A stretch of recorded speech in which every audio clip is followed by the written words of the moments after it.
Justice याया आफरीदी ने आज जो इख्तलाफी नोट लिखा है और उसमें यह कहा है कि अगर फुल कोर्ट बेंच बन जाए, खासतौर पे जब दो सीनियर जजेस जो हैं अपने आप को रिक्यूज कर चुके हैं, इससे सीनियर प्यूरी जज जस्टिस काजी फायजीसा ने भी बेंच से अलहदा कर लिया है, और supreme court review of judgments and orders act भी है, और प्रैक्टिस एंड प्रोसीजर बिल का भी वो कहते हैं कि जब तक इसके ऊपर फैसला नहीं आता कोई भी बेंच जो सुप्रीम कोर्ट बनाएगी वो गैर कानूनी और गैर आईनी होगा। जस्टिस याया आफरीदी के इस नोट पर बात करेंगे। अस्सलाम वालेकुम हसन रजा पाशा साहब, बहुत बहुत शुक्रिया आपके वक्त के लिए।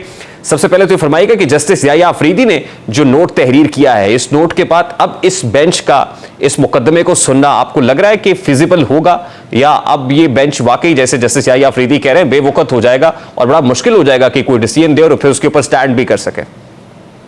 देखिए, जस्टिस याया आफरीदी साहब ने और इससे पहले जस्टिस मंसूर अली शाह साहब ने भी फुल कोर्ट की बात की, तो ये एक ऐसी चीज है जिसको अगर आप आइसोलेशन में लेंगे तो ये मुनासिब नहीं है। दोनों का ऑलमोस्ट एक जैसे ही जो है वो स्टैंड था कि सिविलियंस का ट्रायल मिलिट्री कोर्ट में नहीं होना चाहिए।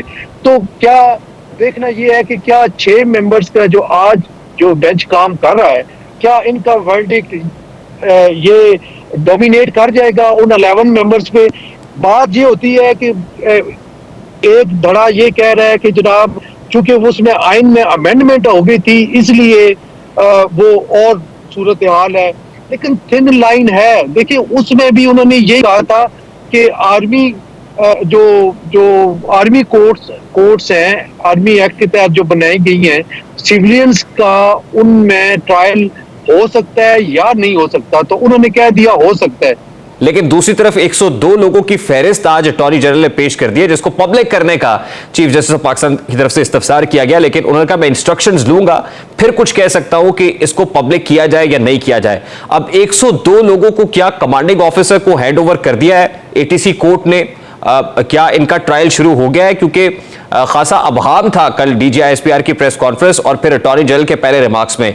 कल यूं लगा कि जैसे 102 लोगों का ट्रायल शुरू हो गया है, तो इस क्या मतलब समझा जाए इसका? तफ्तीश हो रही है या ट्रायल हो रहा है? क्या तफ्तीश को भी फिर ट्रायल ही कहेंगे? इसको किस तरह से देखते हैं आप? रेहान साहब, मैं समझता हूं कि ऑनरेबल चीफ जस्टिस साहब का जो ये इस्तफसार है कि 102 की लिस्ट पब्लिक कर दी जाए, ये कोई इतना बुरा नहीं है, बहुत अच्छा है। इसको मैं सपोर्ट करता हूं कि इसमें इनको लाजमी लिस्ट पब्लिश करनी चाहिए और उन 102 जो मुल्ज़मान हैं उनके लवाहिकीन को पता होना चाहिए कि उनके जो रिश्तेदार हैं, किसी का भाई है, किसी का बेटा है, किसी का पोता, जो भी है, उनको पता होना चाहिए कि ये आर्मी कोर्ट्स में जिनके केसेस पेंडिंग है। लेकिन जहां तक आप दूसरी बात कर रहे हैं, जो अटॉर्नी जनरल साहब की और आईएसपीआर की प्रेस कॉन्फ्रेंस में जो तजाद है वो वाकई अलार्मिंग है, क्योंकि स्टार्ट में ही अटॉर्नी जनरल ऑफ पाकिस्तान ने सुप्रीम कोर्ट को ये बता दिया कि अभी ट्रायल शुरू नहीं हुआ, लेकिन कल की जो आईएसपीआर की स्टेटमेंट है उसमें कैटेगोरिकली उन्होंने कहा कि 102 मुल्ज़मान के नहीं। लेकिन पाशा साहब, ये 102 मुल्ज़मान कौन है कि जिनको कमांडिंग ऑफिसर के हवाले किया गया है या इनका ट्रायल शुरू हो गया है? जब ये फहरिस्त दे दी गई है तो ये 102 लोग कौन है? देखिए, ये वही है, कुछ लोगों के नाम प्रेस में भी शाया हुए थे, मीडिया पे भी आए थे, और ये वो लोग हैं जिनका कमांडिंग ऑफिसर्स ने जो एटीए कोर्ट्स है उनको लिस्ट दी कि ये हमें चाहिए और उन्होंने दे दी है। लेकिन एक चीज बड़ी अलार्मिंग है कि उनमें से किसी के लवाहिकीन ने, जो एग्रीड पार्टी तस्वर किए जाते हैं, उन्होंने इस हैंडिंग ओवर को चैलेंज नहीं किया किसी भी कोर्ट ऑफ लॉ में कि जी कि ये गैर कानूनी तौर पे, गैर आईनी तौर पे इन मुल्ज़मान को कमांडिंग ऑफिसर के हवाले किया गया है। तो ये चीज भी आप देखें कि कोई एग्रीड पार्टी अभी तक नहीं आई सामने। देखिए, कोर्ट की तरफ से इस ट्रायल पे इल्तवा की दरखास्त तो मुस्तरद हो गई है, तो क्या अब अगली स्टेज जो होगी तफ्तीश के बाद ट्रायल शुरू होगा और इनको फौजी अदालतों में प्रेजेंट किया जाएगा? और अगर किया जाएगा तो फिर किस कानून, मतलब किन दफात के तहत? वो ऑफिशियल सीक्रेट एक्ट होगा, आर्मी एक्ट होगा, जिसके तहत कार्रवाई चलेगी? रेहान साहब, बात यह है कि जब वो हैंड ओवर हो गए और honourable supreme court of Pakistan ने स्टेटस को जारी नहीं किया तो ट्रायल तो चलेगा। क्योंकि आर्मी एक्ट 1952 की क्लास 21D में ये है कि सिविलियंस का ट्रायल मिलिट्री कोर्ट में हो सकता है। तो जब कोई रिस्ट्रेनिंग ऑर्डर इन फील्ड नहीं है तो फिर ट्रायल तो होगा, जिस तरह के ISPR ने कहा है वो तो होने जा रहा है आई थिंक। अच्छा, आज 21D और D2 के हवाले से भी खासी बात हुई है, ये जो ऑफिशियल सीक्रेट एक्ट और इसमें क्या फर्क है सर? क्या मतलब अगर ये ट्रायल चलेगा तो क्या सजा हो सकती है ज्यादा से ज्यादा? ऑफिशियल सीक्रेट एक्ट जो इस वक्त जो ज्यादा जिस पे जोर दिया जा रहा है वो बड़ा इम्पोर्टेंट है, क्योंकि पाक फौज ने अपने आला तरीन मनसब पे फायज एक लेफ्टिनेंट जनरल, 3 मेजर जनरल और 7 ब्रिगेडियर्स को सजा सुना दी, उनको नौकरी से बर्खास्त कर दिया। तो उस पे फिर ऑफिशियल सीक्रेट एक्ट जो है वो लागू होता है, क्योंकि उन कहीं ना कहीं गठजोड़ उन मुल्जमान के साथ जरूर कोई एविडेंस अवेलेबल होगी कि जिन लोगों ने तोड़ फोड़, घेराव किया, जलाओ किया, तो उनको फैसिलिटेट करने के हवाले से जो मामलात सामने आएंगे। क्योंकि अभी तो कोई एविडेंस हमारे सामने नहीं आई, लेकिन मैं एक परसेप्शन की बात पे ये कर रहा हूँ, एक आइडिया है मेरा कि यकीनन कोई ऐसी एविडेंस जो आर्मी के जो हाई अप्स हैं जिन्होंने इंक्वायरी की है, मेजर जनरल लेवल के लोग हैं, तो उनको यकीनन कोई एविडेंस मुहैया की गई होगी जिससे उनको उन्होंने नौकरी से बर्खास्त कर दिया। तो जिनके साथ वो कनेक्ट कर रहे हैं उनका भी आर्मी ऑफिशियल एक्ट के तहत ही जो है वो ट्रायल होगा।